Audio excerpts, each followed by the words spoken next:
दोस्तों, बहुत से लोग जो नशा मुक्ति की यात्रा शुरू कर चुके होते हैं, वो आकर के कहते हैं सर हमें बहुत ज़्यादा क्रेविंग होती है। वापस मन में नशा लेने की बार-बार इच्छा होती है। नशे से संबंधित विचार बार-बार दिमाग के अंदर आते हैं। हमें समझ नहीं आ रहा सर इन विचारों को कैसे हम रोकें? कैसे हम अपने आप को रोकें कि हम रिलैप्स की तरफ नहीं जाएँ? आपने अपने पिछले वीडियो में या आप अपने जो भी वीडियो साझा करते हैं उसमें बताते हैं कि रिलैप्स को रोकना बहुत ज़रूरी है। पर सर ये जो क्रेविंग्स आती हैं, ये हमें रिलैप्स की तरफ बार-बार खींचती है। तो हम कैसे अपनी क्रेविंग्स को रोकें? तो इस बारे में आज हम बात करेंगे। नमस्कार, मैं हूं डॉक्टर अनंत राठी, मानसिक रोग एवं नशा मुक्ति विशेषज्ञ बीकानेर, राजस्थान से।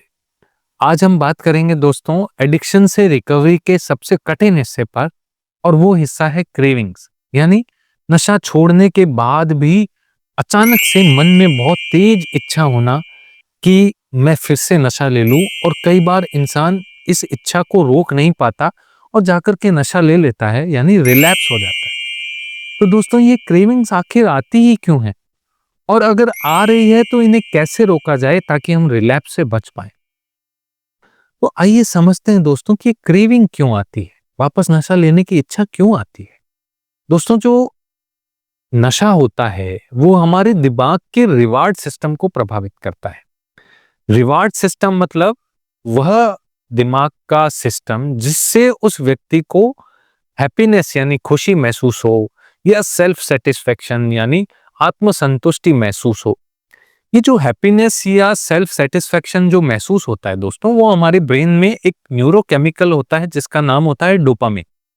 जब हमारे ब्रेन के कुछ एरियाज में डोपामिन का रिलीज होता है, ये जब डोपामिन बढ़ता है तो उस समय उस व्यक्ति को हैप्पीनेस यानी खुशी महसूस होती है, या एक सेल्फ सेटिस्फेक्शन महसूस होता है। पर लगातार बार-बार जब ये नशा लिया जाता है तो ये नशा हमारे दिमाग के रिवार्ड सिस्टम को इस तरह हैक कर लेता है दोस्तों, कि अब उस व्यक्ति को खुशी यानी हैप्पीनेस जो है वो सिर्फ और सिर्फ नशे से ही मिलती है। जो व्यक्ति नशा नहीं करता उसके लिए खुशी के इस दुनिया में हजारों साधन हैं। मूवी देखने से उसे किसी को खुशी मिल सकती है, किसी को म्यूजिक सुनने से, किसी को क्रिकेट खेलने से, किसी को दोस्तों से बातें करने से। बहुत से तरीके हैं जिससे खुशी महसूस हो सकती है। लेकिन जो व्यक्ति नशे की लत में पड़ गया, उसका दिमाग का रिवार्ड सिस्टम इस नशे ने इस तरह कंट्रोल कर लिया होता है, इस तरह उसको काबू कर लिया होता है कि अब वो सिर्फ और सिर्फ नशे को ही रिस्पॉन्ड करता है। अगर वो नशा करेगा तो ही उसे हैप्पीनेस या खुशी महसूस होगी, अगर वो नहीं करेगा तो उसे नहीं महसूस होगी। चाहे उसको उसका मनपसंद पकवान दे दिया जाए, उसके मनपसंद कपड़े दे दिए जाए, कुछ भी अच्छा उसके लिए कर दिया जाए, उसे वो खुशी नहीं मिलेगी जो खुशी उसको नशा करने पे मिलती है।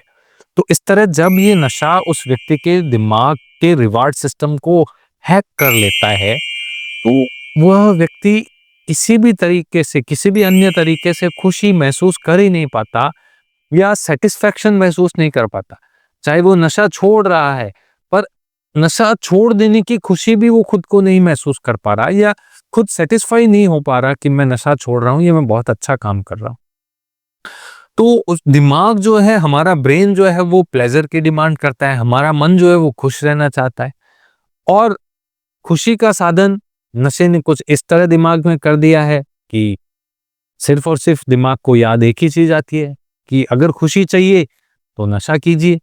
तो ये जो मन में खुशी की कामना है, चाहत है, और दिमाग का इस तरह से नशे को कंट्रोल कर लेना है, इसकी वजह से ही जैसे ही मन खुश होना चाहता है, दिमाग में ऑटोमेटिकली नशे को लेने की इच्छा पैदा होती है, और यही इच्छा कहलाती है क्रेविंग। ये क्रेविंग जो होती है ये अचानक होती है, और खास तौर से कुछ ट्रिगर्स होते हैं जिनको देख करके, सुन करके, महसूस करके ये क्रेविंग पैदा हो जाती है। जैसे सपोज कोई व्यक्ति शाम को गजलें सुनते हुए अल्कोहल के 2 पैग 4 पैग लेता है, तो वो जहां कहीं भी, अगर उसने चाहे नशा छोड़ रखा हो लेकिन वही गजल सुनेगा, तो उसको एक बार दिमाग में वो अल्कोहल की याद आएगी, और उसकी क्रेविंग होगी कि मैं थोड़ा सा खुश हो लूं। जब माहौल वही है तो उसको वो याद आता है। या जैसे कुछ दोस्त हैं जिनके साथ वो अल्कोहल लिया करता था या स्मैक पीता था या गांजा पीता था, अब उनको देखने पर उसके दिमाग में वो क्रेविंग वापस आएगी कि इनके साथ मेरी खुशी का संबंध है। ये दोस्तों के साथ मैं खुश हुआ करता था और खुश होने का तरीका क्या है? नशा। तो वो नशे की याद वापस उसके दिमाग में आती है। या बहुत से बच्चे जो स्ट्रेस में नशा करने लग जाते हैं, सिगरेट पीने लग गए, गांजा पीने लग गए, स्मैक पीने लग गए, तो जब जब स्ट्रेस उनको होता है, चाहे वो बहुत ज्यादा गंभीर स्ट्रेस ना भी हो, लेकिन दिमाग ने उस इस तरह से मैकेनिज्म डेवलप कर ली है कि जैसे ही स्ट्रेस आए व्यक्ति को नशे की याद आने लग जाए। तो इस तरह से वो स्ट्रेस में भी क्रेविंग्स पैदा करने लग जाता है। तो अब ये जो सिचुएशंस हैं इनमें क्रेविंग्स बहुत ज्यादा होती हैं और जब हम नशा तुरंत छोड़ते हैं उस समय सबसे ज्यादा क्रेविंग्स होती हैं, क्योंकि withdrawal symptoms, physical and psychological withdrawal symptoms भी आते हैं। तो कैसे क्या किया जाए कि इन क्रेविंग्स को कम से कम किया जा सके, इन क्रेविंग्स को रोका जा सके ताकि हम रिलैप्स की तरफ ना बढ़ जाएं। तो कुछ ऐसी टेक्निक्स में, कुछ ऐसे तरीके आपके साथ इस वीडियो में शेयर कर रहा हूं जिससे हम अपनी क्रेविंग को कम कर सकते हैं दोस्तों। सबसे पहला, डिले टेक्निक। जैसे ही आपको नशे की मन में आए, थोड़ी देर के लिए रुक जाओ, कहीं बैठ जाओ, बैठ करके सोचें कि क्या ये सही है। क्रेविंग की दिमाग में आते ही नियम बना लें कि मैं 10 मिनट जहां कहीं भी हूं वहीं की वहीं बैठ जाऊंगा। अगर एक भी बार दिमाग में विचार आ रहा है कि अल्कोहल ले लूं आज, तो जहां थे वहीं एक बार 10 मिनट के लिए रुक जाओ, अपने आप को स्टॉप कीजिए। अक्सर क्रेविंग की इंटेंसिटी जो है वो बीतते समय के साथ कम होती जाती है। तो जैसे ही 10 मिनट का समय निकल जाएगा, आप वहीं के वहीं रुके रहे, आपकी क्रेविंग स्वतः ही कम हो जाएगी। दूसरा काम जो हम कर सकते हैं वो है डिस्ट्रैक्शन, यानी अपने ध्यान को कहीं और केंद्रित करना। जी हाँ दोस्तों, जब भी आपके मन में बार बार ऐसे ख्याल आ रहे हो कि नशा ले लूं, तो उस समय कोई ऐसी एक्टिविटी कीजिए जिसमें आपका बहुत अच्छा इंटरेस्ट हो, जिसको करने से आपको खुशी मिलती हो, जिसमें आपका ध्यान केंद्रित हो जाए। जैसे हम म्यूजिक सुन सकते हैं, हम वर्ड पजल खेल सकते हैं, हम दोस्तों से फोन पर बातें कर सकते हैं, हम कहीं वॉक पे चले गए, कहीं मंदिर चले गए, लोगों से वहां बैठ करके बातें करने लग गए, अपना स्पोर्ट्स जो पसंद हो उसको खेलने चले गए। तो इस तरह से अपने आप को डिस्ट्रैक्ट कर लें। या ये सब भी नहीं पॉसिबल है तो मैं तो आपको कहूंगा कि अगर बहुत ज्यादा क्रेविंग हो रही है तो ठंडा पानी लें, जमीन पर बैठ जाएं और 1 गिलास 2 गिलास पानी धीरे धीरे करते हुए पी लीजिए। इसमें ही आप अपने आप को डिस्ट्रैक्ट कर लेंगे और मोस्ट ऑफ द क्रेविंग जो है वो चली जाएगी। सबसे इंपॉर्टेंट है डिले एंड डिस्ट्रैक्शन। तीसरा डी जो है वो है डीप ब्रीदिंग या मेडिटेशन। जैसे हम अपने मन को शांत करके हमारी क्रेविंग की इंटेंसिटी को कम कर सकते हैं। जी हाँ दोस्तों, जब भी आपको बहुत ज्यादा क्रेविंग हो रही हो, एक शांत कमरा ढूंढें, अपना मेडिटेशन शुरू करें, लंबी डीप ब्रीदिंग एक्सरसाइजेस शुरू करें, अपनी बॉडी को रिलैक्स्ड महसूस करें ताकि आपके वो जो विचार हैं वो धीरे धीरे चले जाएं। चौथा जो हम काम कर सकते हैं वो है डिस्टेंस। चौथा डी, डिस्टेंस, यानी क्रेविंग के जो ट्रिगर्स हैं उनसे हमें दूरी बनानी है। ट्रिगर्स कौन कौन से? या तो वो दोस्त जो नशा साथ में करते हैं, या वो स्थान, या वो सिचुएशन, या वो टाइम जिस समय आप नशा करते थे, जिस जगह पे आप नशा करते थे, जिन परिस्थितियों में आप नशा करते थे, ये सब, इन सब चीजों से एक डिस्टेंस बना लो। इनसे हमें दूरी बनानी है क्योंकि ये सब हमारी क्रेविंग को बढ़ाते हैं। तो ये फोर्थ डी हुआ, डिस्टेंस क्रिएट करना। पांचवा जो फैक्टर है वो है हेल्दी हैबिट्स को अपनाना। जी हाँ दोस्तों, जैसे रेगुलर एक्सरसाइज करना, जिम जाना। मैं हमारे जो भी नशा मुक्ति के पेशेंट्स आते हैं सबको कहता हूँ आप जिम ज्वाइन कर लीजिए। तो जो भी एक्सरसाइज करते हैं, मसल स्ट्रेच होती है तो हमारी बॉडी का पेन कम होता है। बॉडी के अंदर कुछ ऐसे हार्मोन्स रिलीज होते हैं जो हमें हैप्पीनेस महसूस करवाते हैं, हमें थकान देते हैं ताकि हमें अच्छी नींद आ जाए।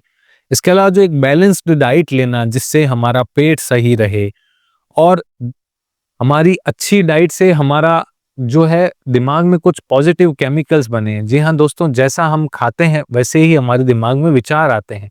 ये आपने एक पुरानी कहावत सुनी होगी। तो हम अच्छी डाइट लेंगे तो हमें अच्छे ही विचार दिमाग के अंदर आएंगे, क्योंकि हमारे दिमाग का ब्रेन पे जो केमिकल लेवल है वो सुधरता है। इसके अलावा जो हम कर सकते हैं वो है एक अच्छा सपोर्ट सिस्टम डेवलप करना, जैसे फैमिली है, अपने फ्रेंड्स हैं, या ग्रुप थेरेपीज लेना, डबल ए, NA ऐसे ग्रुप से जुड़ना, या काउंसलर से जुड़ना जो आपकी क्रेविंग को हैंडल करने में आपकी बहुत मदद कर सकते हैं। एक प्रोफेशनल गाइडेंस जो है वो बहुत हेल्पफुल होती है। फिर भी अगर क्रेविंग नहीं रुक पा रही है तो साइकियाट्रिस्ट की मदद ले सकते हैं, कुछ समय के लिए मेडिसिन ले सकते हैं जो क्रेविंग को कम करती हैं। तो दोस्तों, क्रेविंग से रिकवरी का नॉर्मल हिस्सा है, लेकिन इन्हें मैनेज करना पूरी तरह संभव है। क्रेविंग को पूर्णतया नहीं रोका जा सकता। जीवन में ऐसी परिस्थितियां, ऐसा संयोग बनेगा कि आपको नशे की वापस याद आएगी, लेकिन जो मैंने आपको 4D और 1H बताया, इसको आप ध्यान रखोगे तो अपने आप इससे आप बच पाओगे। याद रखिए, हर बार जब आप क्रेविंग को कंट्रोल करते हैं, आप एक कदम नशे से मुक्ति की तरफ बढ़ाते हैं। अगर ये वीडियो आपको मददगार लगा हो तो इसे लाइक और शेयर करें।